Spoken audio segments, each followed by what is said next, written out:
La situation actuelle de l'Ukraine, loin de se limiter à des faits d'armes, est aussi une source d'inspiration sur des questions géopolitiques et organisationnelles. La question régionale est l'une d'entre elles.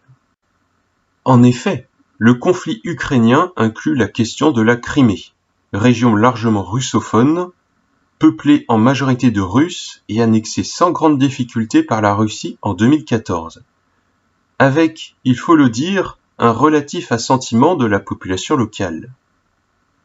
Bien qu'ayant été laissée à l'Ukraine depuis une décision interne du PCUS jusqu'à cette date, elle a conservé une certaine autonomie et les relations sont restées tendues avec Kiev. Elle n'avait donc qu'un seul pied en Ukraine, il n'est alors pas certain qu'elle puisse y être réintégrée sans compromis ni heurts. Le cas de la Crimée en Ukraine me rappelle alors que la France, loin de bénéficier d'une inébranlable unité, inclut en quelque sorte elle aussi sa propre Crimée. C'est la Corse. Elle aussi a eu des relations tendues avec le pouvoir central, ici Paris, et en a toujours. Elle aussi a un pied en France, un pied dehors. Elle aussi a ses propres spécificités culturelles. La différence étant que les autonomistes ou indépendantistes corses ne veulent pas leur attachement à un autre pays.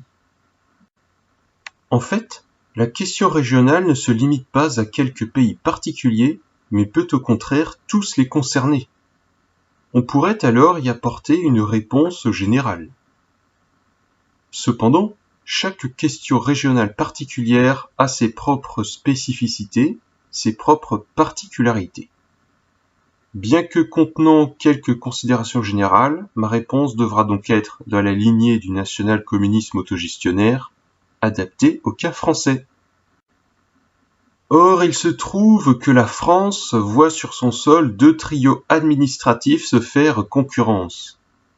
Le premier est le trio historique commune, département, État, issu de la Révolution française et première superstructure de l'affirmation politique de la domination du capital. Le second est le trio intercommunalité région UE, issu des tréfonds de la mondialisation et servant de transition néolibérale continentale à l'établissement de la gouvernance économique mondiale du capitalisme. Chaque trio se fait concurrence par les rivalités entre échelons proches, commune, intercommunalité, département, région et région, État, UE.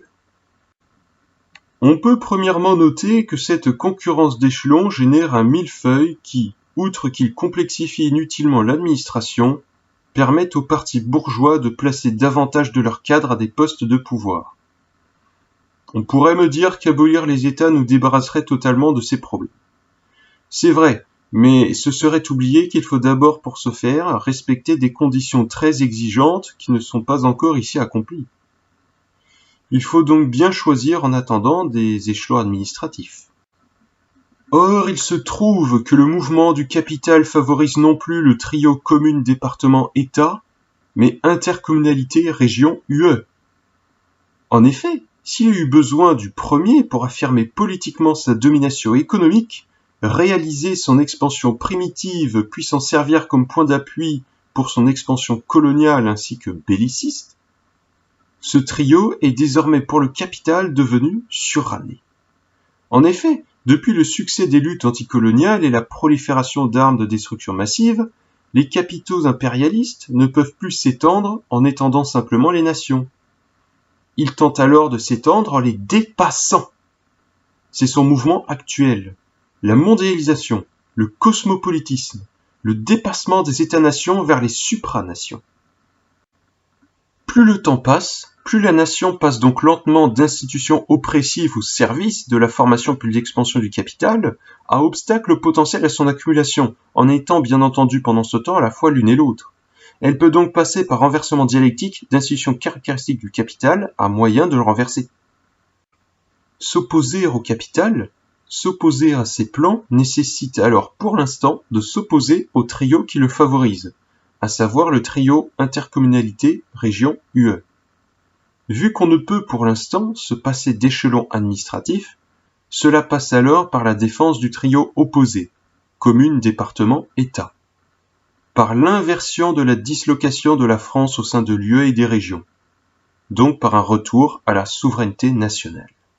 Il est donc nécessaire de défendre une certaine forme de nationalisme, à condition toutefois que les luttes priment sur la nation et que les traits culturels arriérés soient virés afin de se débarrasser des problèmes sociétaux associés à ces derniers. On gardera ainsi l'essentiel, un échelon de proximité, un seul intermédiaire à un échelon supérieur, mais en plus simple, moins chronophage et moins dispendieux. Mais cela nécessite-t-il d'en faire l'alpha et l'oméga? Faut-il donc tout sacrifier à ce retour? Pour y répondre, soyons bien clairs, cela ne peut pas justifier de tout sacrifier à la nation. Pas les luttes sociales, encore moins via des unions sacrées, ni de verser dans la répression la plus brutale. C'est-à-dire que plus le régionalisme est fort, plus l'on devra hélas composer avec. Si le régionalisme est si fort dans une région qu'il est majoritaire toutes tendances confondues, alors on devra se résoudre à accepter l'autonomie-indépendance.